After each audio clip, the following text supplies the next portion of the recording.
ہر انسان اپنی زبان کے پیچھے چھپا ہوا ہے، اگر اسے سمجھنا ہے تو اسے بولنے دو۔ دکھ تب ہوتا ہے جب ہماری نیت صاف ہو اور اگلا ہم کو غلط سمجھے۔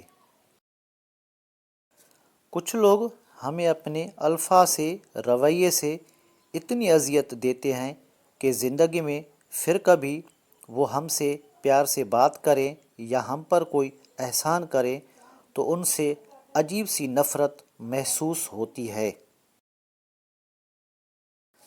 اگر آپ کا ضمیر اور نیت صاف ہے تو اس بات سے کوئی فرق نہیں پڑتا کہ کوئی آپ کو اچھا کہے یا برا، آپ اپنی نیت پر جانچے جائیں گے، دوسروں کی سوچ پر نہیں۔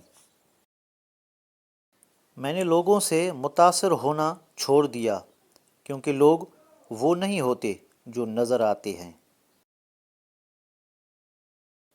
دل بڑا کرو، باتیں تو ہر کوئی بڑی کرتا ہے۔ ہر شخص کو آپ راضی نہیں رکھ سکتے، یہ کام چمچے اور منافق لوگ ہی کر سکتے ہیں۔ باضمیر، سچے اور بااصول لوگوں سے اکثر لوگ ناراض اور ناخوش ہوتے ہیں۔